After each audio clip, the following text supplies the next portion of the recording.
Roberta Muramatsu, ela possui graduação em Ciências Econômicas pela Universidade de São Paulo e mestrado em Economia pela Universidade de São Paulo, PhD em Economia pela Universidade Erasmo de Roterdã e atualmente é professora adjunta da Universidade Presbiteriana Mackenzie e professora em regime parcial no INSPER São Paulo.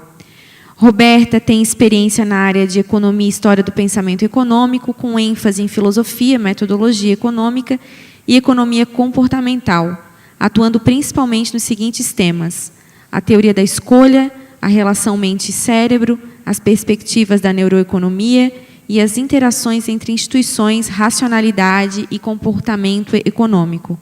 Roberta tem muitas publicações em periódicos nacionais e internacionais importantes. Chamo, então, a professora Roberta Muramatsu. Bom dia a todos. É um enorme prazer, ser convidada para participar desse evento, num momento tão importante na vida do Mises Brasil, e a nossa parceria do Centro de Liberdade Econômica aqui do Mackenzie, para esse evento tão bacana. A minha tarefa hoje é conversar com vocês sobre um tema extremamente polêmico, que dá origem aí o título da minha própria palestra. Teve uma modificaçãozinha aí no PowerPoint, eu não consigo ver direitinho se vocês estão enxergando, mas o título da minha palestra hoje é Paternalismo Libertário, que não tem nada de libertário, tem mais de temerário, tá? E os problemas associados a essa trilha bastante escorregadia, que tem exercido um efeito bastante grande, tanto na academia quanto no mundo político, de vários países, tais como os Estados Unidos, Austrália, Holanda, Alemanha, França, e Reino Unido. E a minha tarefa aqui, mais precisamente, está organizada na seguinte agenda. Os meus objetivos aqui, precisamente falando, eles consistem em convidá-los a fazer uma análise crítica do paternalismo libertário, através das lentes da economia austríaca. Na sequência, entrar na discussão o que é paternalismo, como eu enxergo o paternalismo, as duas versões de paternalismo forte e fraco, e essa variante de paternalismo fraco, chamado paternalismo libertário, que, na verdade, é um oxímoro, sem sombra de dúvida, e a relação com o que se chama nudge. Para dar reforço à minha tese, eu vou apresentar a vocês alguns exemplos, exemplos bastante discutidos na literatura e no mundo político também, como a questão da doação de órgãos e a poupança para a aposentadoria. O nudge, que são intervenções bastante leves, que inicialmente nos parecem bastante inofensivas, principalmente se elas forem feitas pela iniciativa privada, os nudges têm aumentado o seu escopo, principalmente na questão de saúde, e isso me preocupa. Eu quero mostrar rumos que me parecem bastante perigosos associados. Algumas lições que nós não podemos esquecer do professor Hayek, e dessa forma eu encerro. Então, puxa vida, eu quero dizer para vocês que a minha tarefa aqui é levantar e tentar responder, naturalmente, a duas questões. São elas: o Estado regulador pode e deve proteger os indivíduos contra si mesmos? Será mesmo? Por quê? Porque sim, por que não? A segunda pergunta é: por que até mesmo a trilha de paternalismo leve, e os seus nudges, é uma trilha, uma rota temerária, sob a perspectiva da escola austríaca? Para nossa conversa ter sequência, é importante dizer o que eu entendo como sendo paternalismo. A minha influência é um filósofo muito interessante chamado Gerald Dworkin, que considera o paternalismo como uma interferência na liberdade de ação do indivíduo. Intervenção ou interferência justificada por razões que se referem apenas ao bem-estar, ao interesse e e aos valores do próprio indivíduo coagido. Inevitavelmente, vale a pena aqui salientar, essa intervenção paternalista, seja na sua versão forte, seja na sua versão fraca, ela desafia a autonomia. Muitos de nós, muitas vezes, subestimamos algumas interferências paternalistas pelo caráter não coercitivo delas. Mas eu lhes peço cautela, porque tem muita coisa em jogo. O paternalismo leve é aquele tipo de intervenção inspirado na crença ou na visão de que as pessoas não têm competências. Elas têm uma série de vieses, alguns dos quais têm sido destacados muito bem pelo Daniel Kahneman. O próprio Hélio Beltrão, ontem, comentou sobre vieses de investidores, mas todos nós, e naturalmente alguns erros persistentes que cometemos, geram consequências muito perversas, que transcendem a esfera individual. E muitos acabam, e eu me incluo nessa categoria, inicialmente bastante generosa para com algumas intervenções leves, mas a fronteira é muito mal marcada. E não nos esqueçamos das lições dos professores Mises e dos professor Hayek, e a tirania que nós não podemos aceitar dos bem-educados, porque eles são tão ignorantes quanto cada um de nós.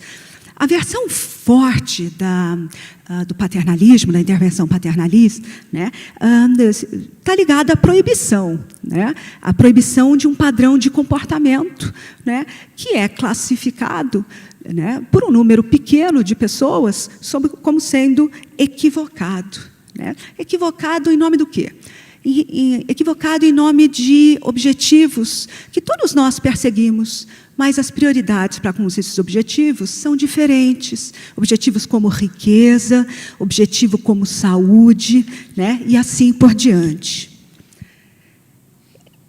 Exemplos de paternalismo fraco, vocês conseguem ver aqui nesse lado esquerdo, direito, me perdoem. Aqui é uma caneca que foi desenhada na República Tcheca, para ajudar as pessoas a se controlarem no consumo de cerveja. A segunda figurinha, aqui embaixo, uma foto da menina Devassa Aline Moraes, fazendo um lembrete para que as pessoas se cuidem e bebam com moderação. Isso parte da ideia de que os indivíduos são fracos, têm um autocontrole muito debatível, e daí a razão do setor público, e muitas vezes o setor privado se antecipa, e acaba colocando esses lembretes para os indivíduos.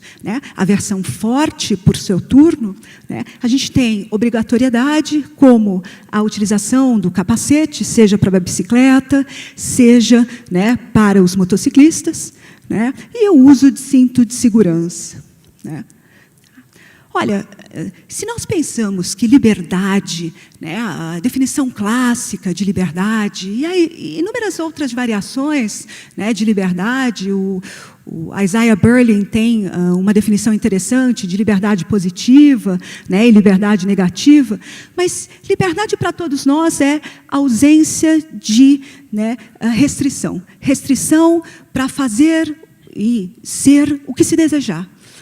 Então, todas essas intervenções, sejam elas fortes ou fracas, elas desafiam a liberdade. E não tem como convidar uma pessoa para discutir liberdade, intervenção paternalista, sem fazer referência a um belíssimo trecho de um trabalho incrível de um liberal chamado John Stuart Mill, no século XIX, que deu um exemplo maravilhoso, que eu faço questão de ler com vocês. Por favor, atentem, porque é muito bacana mesmo. Se alguém foi visto por um agente de autoridade ou outra pessoa qualquer, tentando atravessar uma ponte sabidamente perigosa, e não houvesse tempo de adverti-lo do perigo, essas pessoas podiam agarrá-lo e trazê-lo para trás, sem lhe infringir realmente a liberdade. Pois a liberdade, destaco aqui, consiste em fazer o que se deseja, e ele não deseja cair no rio. Não obstante, né, quando não há certeza, mas apenas perigo de um mal, ninguém, a não ser a própria pessoa, pode julgar a suficiência do motivo que pode levá-la a correr o risco. Nesse caso, portanto, deve-se apenas penso. E eu convido vocês a pensarmos, né, que advertir a pessoa do perigo é a única tarefa colocada para nós. Né, tá? E não a tarefa de impedi-la à força de se expor, né, a tal mal. Eu acho que esse é um desafio hoje para um mundo no qual nós percebemos, né, tá, que tem muita gente bem intencionada, mas bom mocismo se mistura com oportunismo e com muita arrogância. Né, tá.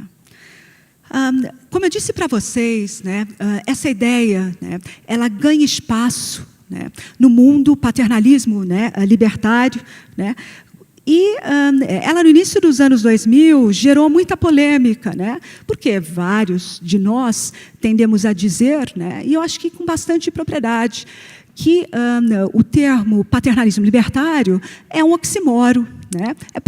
É um paradoxo. Né? Os dois termos não combinam. Né? Mas como é que o gestor na Casa Branca, né, que é o Cass Sunstein, ele tentou legitimar essa ideia de paternalismo libertário? Né? Ele trabalhou na Casa Branca de 2009 a 2012 com o Barack Obama no escritório de informação e de tarefas regulatórias. Né? E ele vai dizer o seguinte: nós somos sempre influenciados, as influências sempre existem. Né? E alguns contextos decisórios levam indivíduos a cursos de ação muito ruins. Né? E a solução, então, é fazer uso estratégico do reconhecimento dos erros que determinados contextos decisórios nos colocam para redesenhar contextos de modo tal que os indivíduos podem fazer a escolha certa. Mas alguns de vocês podem pensar, o que é isso, fazer a escolha certa? A escolha certa para quem? Né? Essa é uma pergunta que não pode deixar de sair da nossa cabeça. Mas o próprio Cass Sunstein vai sustentar a tese de que é libertário. Por quê? Porque não é coercitiva a intervenção. E, mais precisamente, a intervenção é tal que o indivíduo vai revelar o que ele quer. Tá certo? E, ao revelar o que ele quer, essas arquiteturas de escolha só vieram para aproximar as intenções e ações dos indivíduos, né? De modo a não reduzir, né, as alternativas, preservando-as, né? Mas, naturalmente, iluminando aquelas que seriam as equivalentes às selecionadas pelos indivíduos, se eles fossem plenamente racionais. Né? E para operacionalizar isso, fazendo uso estratégico desses inúmeros vieses que todos nós temos. Né? Somos extremamente viesados, temos nossos pilotos automáticos, seguimos inércia, né? Somos super avessos à perda, somos procrastinadores, né? E essa ideia, né, que, né, caiu assim como uma luva, né, tá, no pensar em narrativas de formuladores de políticas públicas pelo mundo todo. Eu peço a vocês muita cautela. Puxa vida, né? O que são os nudges? Né? Os nudges são dispositivos de influência de escolha, né, que expressam, né, o paternalismo libertário. Né? O termo nudge é um cutucãozinho, um empurrãozinho para a escolha certa. Né? Muitos de nós podemos dizer, né, alguns nudges são inevitáveis e são naturalmente bem-vindos, né, tá? Porque, né, as consequências de determinados padrões de comportamento são muito dramáticas, tanto para o bem-estar individual, reitero, quanto para o social. Né? Então, a ideia é fazer essas mudanças na arquitetura de escolha, começando de modo bastante gentil, nada invasivo, como lembretes, selos de eficiência energética. Né? E o próprio Cass Sunstein, né, infla o peito para dizer que os nudges defendidos por ele não são infrações éticas. Por quê? Porque eles têm, né, a função de um GPS, são sistemas de navegação. né, tá? Mas daqui um pouquinho eu vou mostrar para vocês alguns tipos de nudge, né, que me inspiraram a perguntar, em julho passado, ao próprio Cass Sunstein, numa conferência de economia comportamental para a política, né, se ele realmente comprava, né, a ideia e a levava às últimas consequências de que, né, o nudge é como um GPS. Ele suspirou e disse que não, né, mas os GPS que ele gostaria de pensar, né, são GPSs, né, os nudges que geram autonomia para os indivíduos. Né. Mas, né, não possamos, né, deixar de consideremos que, né, os economistas comportamentais e os advogados comportamentais têm conhecimento bastante limitado, né, e se apaixonam pelo seu próprio saber. Olha, um caso muito natural de nudge, né, que gera uma comoção incrível, é a questão de doação de órgãos. Né, tá? Inúmeros países da Europa, né, tá, foram avaliados numa matéria que saiu na revista, eu acho que foi a Science, não foi na Nature, fruto de um trabalho do Goldstein e do Johnson, né, dizendo o seguinte: países têm contribuições, né, muito diferentes em doação de órgãos, como vocês podem ver, né, certo? Né, e países que têm, né, semelhanças culturais. Se vocês observarem, né, os Países Baixos, a Holanda, né, é muito parecida do ponto de vista cultural, né, de identidade, com a Bélgica. Né, tá? E as taxas de contribuição são muito diferentes. Tá? E, diante de um problema bastante grave, tem muita gente na fila, né, para doação de órgãos, né, se começou a pensar, por que cargas d'água? Né? Eu me lembro de um trabalho que foi feito na Holanda, mandando cartinhas para os holandeses querem doar órgãos, mas quando, né, eles falecem, né, a doação não aumenta. Né? E aí, a dúvida que veio é, vamos tentar examinar as arquiteturas de escolha, né, e ver as consequências. Né? E a conclusão foi, quando a opção padrão, né, é ser doador, né, tá, ainda que exista a possibilidade de sair, né, naturalmente, os indivíduos que seguem a inércia, né, serão, né, tá, doadores. Né? O número de doadores é muito maior. Né? E, por outro lado, os países que têm a opção de saída, né, tá, ainda que as pessoas, né, desejam, né, ser doadoras, né, elas não vão, né, tá, se tornar doadoras depois que falecem. Há uma porção de questões, né, questões éticas, morais, culturais, que não podem ser subestimadas, mas esse tipo de intervenção automática, né, em termos do resultado, essas intervenções podem ser bem efetivas, mas não subestimemos, né, a importância do processo, né, tá? Porque isso faz diferença. Tá? Um outro exemplo de, né, uso bastante popular de intervenção chamada nudge, né, tá? Para ajudar as pessoas a aproximarem as suas ações e intenções, né, tá? Que tem recebido enorme aí, receptividade, até aqui no Brasil, né, o FUNPRESP, né, adotou aqui uma mudança na arquitetura de escolha, né, na opção, né, de entrada. Né? Mas o que a gente vê aqui nesse slide? Né? Diante de uma série de, né, problemas associados à questão previdenciária, né, hoje a questão decisória na poupança para aposentadoria ela é maior, ela é mais dramática, né, porque os esquemas de contribuição são esquemas de contribuição com, né, contribuição definida, né, tá? Tem toda a comoção, como é que as pessoas vão escolher contribuir. Né? Muitas pessoas querem contribuir, né, mas elas procrastinam, elas percebem contribuição como se fosse um corte de renda. Né? E aí o Dick Taylor e o Shlomo Bernardi desenharam experimentos de campo, né? E acabaram comovendo muitas pessoas, dizendo que as contribuições automáticas, né, são bastante efetivas, né? E os números, né, eles sugerem isso. E mais do que a contribuição automática, né, tá? O default, né, a regra default passando a ser contribuidor, né, fazer o escalonamento, porque existe um efeito não intencional. Mas já tem muita gente boa dizendo que tem efeito não intencional perverso, né, até mesmo quando tem o escalonamento. Né? Tá? Então, é bastante importante dizer para vocês, né, que existem outras, por favor, outras também, né, intervenções muito interessantes na literatura. Né? Hoje tem um problema bastante sério. Nós temos várias doenças que poderiam ser evitadas, né, tá? Que são frutos de padrões de comportamento, né, individuais, né, colocando uma pressão bastante alta sobre o orçamento de saúde. Né? E aí, o que parece extremamente tentador né, tá? E isso tanto nos Estados Unidos quanto no Reino Unido, né, essas informações aqui do Reino Unido, né, né, intervir na tomada de decisão.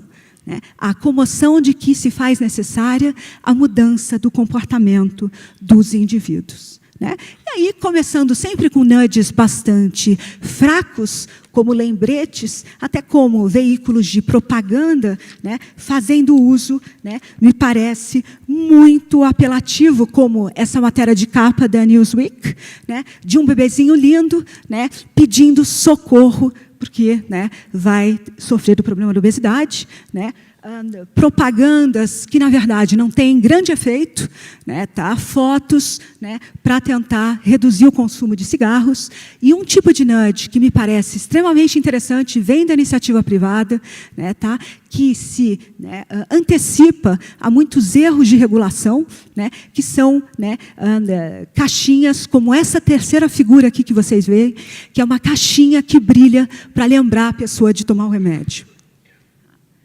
Então, puxa vida, a questão da obesidade nos Estados Unidos é uma questão seríssima. Essa charge eu acho incrível.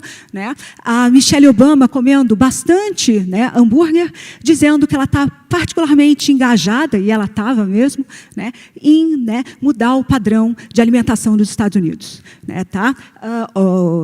O problema é que o Let's Move, né, de 2010, da Michelle Obama, e associado a isso, né, um ato, né, para as crianças serem mais saudáveis, né, esse ato definiu, né, o que se chama aí, né, a classificação por faixa etária de quantas quilocalorias as crianças poderiam comer de merenda na escola.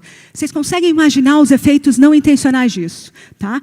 No estado do Massachusetts, surgiu black market de, né, chocolate syrup, calda de chocolate.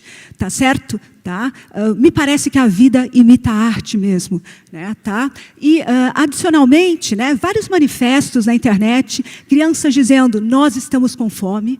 Escolas de Nova York, né, que impuseram, né, merendas para as crianças jogando fora, né, as merendas, porque a comida é horrível. Né? A gente não muda o comportamento dos indivíduos por decreto. Isso é muito temerário.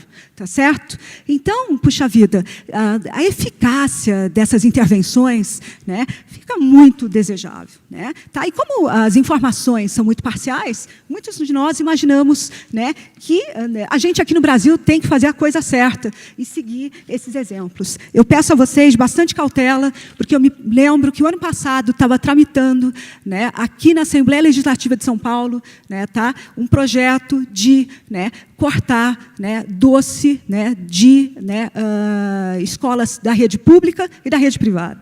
Né? Então, diminuir o tamanho do prato, né, impor mudanças dramáticas não geram resultado necessário. Né? Ainda há muito de que se aprender sobre a relação de causa e efeito, né, associada ao complexo e multifacetado fenômeno da obesidade. Certo? Então, eu quero terminar aqui, né, que estou super atrasado, né, planejei muito mais coisa. Né, o paternalismo, nudge, né, tem uma trilha muito perigosa. Né, tá? E nós podemos evitar essa trilha perigosa, né, levando a sério as ideias de Mises e as ideias de Hayek. Né. São três, basicamente, problemas. Né, tá? Tá? Problemas fundamentais. Né, todos eles oriundos da questão do conhecimento, o problema epistêmico. Tá? Então, haverá o problema epistêmico, o problema ético e o problema prático associado a essas intervenções paternalistas. Tá? O problema, né, epistêmico, né, é o seguinte: o conhecimento é falível. Né, tá? Nós não podemos aceitar que os policymakers se coloquem com maior racionalidade do que os alvos das políticas. Né? O conhecimento é local, né, tá? E não tem como saber o que é melhor. Né? Apenas nós, aos trancos e barrancos, sabemos o que é melhor para nós mesmos. Né? O problema ético é tirar a nossa condição, gente, né? A condição humana. Ser humano é realizar sozinho. Ser humano é ter dignidade. Né, tá? É não impor um padrão que não seja o que você deseja para ter uma vida boa. Né, tá? E as escolhas automáticas geram consequências drásticas. Né, tá? Efeitos de longo prazo sobre a capacidade de aprendizado dos seres humanos através da eliminação do erro. Né, tá? E é bastante importante dizer para vocês, né, que ser humano é ser autônomo. Né? Mas, né, fundamentalmente, é impossível os nudges entregarem o que eles prometem. Tá? Um tamanho não veste todo mundo. Né? É muito importante dizer isso. E, por mais bem intencionado, o que não me parece, mas sendo generosa, por mais, né, bem intencionado que seja o burocrata, não tem como ele saber o que é melhor para as pessoas. Né? O grande desafio, né, tá, o que me faz, né, lembrar de 2 lições do Hayek, né, tá, é que a gente confunde muito conhecimento prático com conhecimento, né, teórico. Né, tá? Nós nos apaixonamos pelo nosso saber. E esquecemos que o aniversariante, né, tá, desta semana, Friedrich Hayek, vai dizer, né, que nós somos ignorantes. Eu convido a vocês a serem humildes, a serem falíveis. Né? Eu acho que esse é o melhor nudge que eu poderia dar para vocês. Estudantes de economia, estudantes de administração, direito. Né, tá? Desenhar, né, está fadado ao fracasso. Muito obrigada e me perdoe, né, pelo tempo excessivo. Ouvir alguém falar sobre paternalismo libertário no Brasil é quase que um oásis no meio do deserto, principalmente num país em que nós até falávamos agora no café da manhã que as crianças não podem nem mais ver desenhos porque a publicidade foi totalmente controlada e agora nós temos que ver a Ana Maria Braga, a Fátima Bernardes, constranger as crianças a esse ridículo, né? Porque, inclusive as mais pobres, porque as mais ricas sempre vão ter a possibilidade de uma TV a cabo. Então, as consequências não pretendidas por esses seres benevolentes sempre é muito ruim, sempre são muito deletérias. Eu tenho aqui uma questão, né? Eu acredito que a gente possa debatê-la, porque o nosso tempo também é curto. E antes de provocá-la com essa questão, só lembro que nós temos agora, chegou um documentário no Netflix muito bom sobre proibição da lei seca, e esse documentário é muito interessante para todos que pretendam perceber o ânimos dessas pessoas que se mobilizam em controlar as pessoas por dentro. E uma dessas senhoras que se opunha às bebidas, a Machadinha, ela quebrava bares com um machado, e ela tinha perdido o primeiro marido para a bebida, tinha ficado viúva. Então, era uma pessoa muito amarga, muito triste. Então, pessoas muito tristes tendem a querer ver as outras pessoas muito tristes também. Isso também tem uma raiz muito psicológica, para além de todas as outras vertentes sociológicas e econômicas que a gente vai estudar, né? A questão, Roberta, que chegou aqui para você, é como que um libertário ele trataria problemas como uma Cracolândia, por exemplo? Puxa vida, essa é uma pergunta bastante difícil, né, tá? E dada, né, a minha pouca pretensão do conhecimento, eu teria bastante dificuldade para dizer, né, como lidar com isso, né? Me parece o seguinte, né, que as consequências, né, tá, para o sistema de saúde, essa longa tradição que a gente tem de, né, sistema público, filantropia, né, tá, acaba gerando inúmeras consequências dramáticas para essa questão, né, tá? De fato, é um problema que me parece que pode ser tratado pelo mercado. Tá? Mas eu, humildemente, digo a vocês que eu não tenho como, né, dizer que, né, meia dúzia de burocratas sentados, né, podem dizer, né, tá, por que é que eles podem, né, tá, violar, né, a dignidade dessas pessoas, ainda que em condições limites, lembrando do próprio John Stuart Mill, né, tá, algumas intervenções, né, elas podem ser justificadas, né, quando elas envolvem crianças e pessoas doentes. Tá? Mas essa é uma questão, né, para a qual eu ainda preciso me debruçar, sobre a qual eu preciso me debruçar, e eu ainda não me debrucei. Outra pergunta também é que, uma dúvida, na verdade, né? O Brasil, ele possui um trânsito bastante sem o âmbito de um paternalismo, né? Uma conscientização mais de caráter pedagógico, talvez. Puxa vida, né? Me parece que os nudges, eles são inevitáveis, né? Por favor, né? Se da minha apresentação, né, eu lhes dei a entender que, né, todos os nudges são ruins, não. Né? A minha preocupação são com, né, nudges, né, tá, que são desenhos, né, para influenciar o comportamento, né, tá, que, né, partem da ideia de que, né, o indivíduo, né, precisa ser protegido dele mesmo pelo Estado. Né, tá.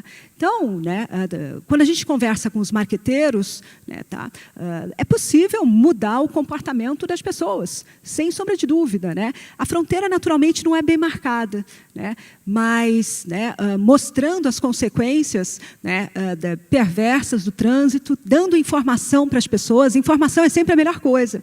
Né? Informação sobre, por exemplo, eu moro próximo à Avenida Rebouças. Né, tá? Dependendo de onde for, é mais fácil eu ir de ônibus, né, tá? Então, propagandas que mostrem para as pessoas compararem o tempo, porque o tempo é um recurso escasso para muitas pessoas. Né, tá? Mas só o compromisso com a questão, na minha opinião, pelo menos dogmática, ambiental, né, me parece muito, né, baseada na tirania dos bem-educados. Tá? Eu, né, tento ser cada dia mais educada, né, mas sou extremamente ignorante, né, tá? E não quero fazer parte disso. Então, informar as pessoas, informar sobre as consequências dos atos das pessoas e deixar que elas mesmas desenhem a visão do que é boa vida para cada uma. Eu quero, né, desenhar boa vida para mim mesma. Eu desejo que vocês desejem, né, tá? Que vocês também, né, possam ser agentes do seu próprio destino. Tá? Todos nós merecemos.